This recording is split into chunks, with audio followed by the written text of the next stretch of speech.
আগামী অক্টোবর থেকে বাংলাদেশি চলচ্চিত্র দেখা যাবে সংযুক্ত আরব আমিরাতের সিনেমা হলে। বাংলাদেশি মালিকানাধীন আমেরিকান প্রতিষ্ঠান বায়োস্কোপ ফিল্মসের উদ্যোগে আমিরাত প্রবাসীদের বড় পর্দায় দেশি সিনেমা দেখার এই সুযোগ মিলবে। সুড়ঙ্গের মাধ্যমে অক্টোবরে আমিরাতে যাত্রা শুরু হচ্ছে বাংলাদেশি সিনেমার। এরপর ধারাবাহিকভাবে দেখানো হবে অন্য সিনেমাও। শনিবার সংবাদ সম্মেলনে এই তথ্য জানায় প্রতিষ্ঠানটি। সংযুক্ত আরব আমিরাত থেকে সহকর্মী মেহেদির প্রতিবেদনে বিস্তারিত। মধ্যপ্রাচ্যের দেশ সংযুক্ত আরব আমিরাতে বাস অন্তত 12 লাখ বাংলাদেশির।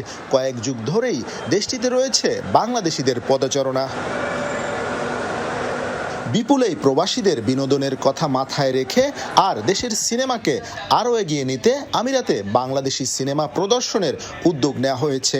সংবাদ সম্মেলনে জানানো হয়, বাংলাদেশি মালিকানাধীন আমেরিকান প্রতিষ্ঠান বায়োস্কোপ ফিল্মস নিজেদের সহযোগী প্রতিষ্ঠান দ্য বিগ পিকচারের মাধ্যমে বাংলাদেশ থেকে সিনেমা আমদানি করবে। সংযুক্ত আরব আমিরাতে আমরা শুদ্ধ বাংলাদেশি ছবি আনতে চাইছি এবং এটাই আমাদের মুখ্য উদ্দেশ্য। উদ্যোক্তারা জানান, অক্টোবরে সুড়ঙ্গ দিয়ে শুরু হবে যাত্রা। এরপর ধারাবাহিকভাবে নেওয়া হবে অন্য সিনেমাও। ভিডিও বার্তায় প্রবাসীদের বাংলা সিনেমা দেখার আহ্বান জানান সুড়ঙ্গের নায়ক আরফান নিশো। আমরা আশা রাখছি আমাদের প্রথম ফিল্ম, বাংলাদেশের প্রথম ফিল্ম, রায়হান রাফির পরিচালিত আর আরফান নিশো এবং তমা মির্জা অভিনীত সুড়ঙ্গ ফিল্মটা আপনাদেরকে আমরা উপহার দিতে পারবো।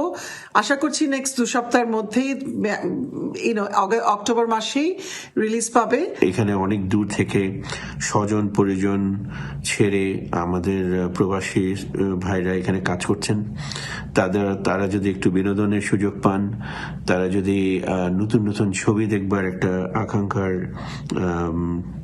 তৃপ্তি পান, তাহলে এটা আমাদের সবার জন্য অনেক আনন্দদায়ক হবে। মিডল ইস্টে যারা প্রবাসী বাঙালি আছেন তাদের কথা চিন্তা করেই আমাদের পুরো টিম আমরা আপনাদের কাছে আপনাদের প্রেক্ষাগৃহে নিয়ে আসছি সুড়ঙ্গ।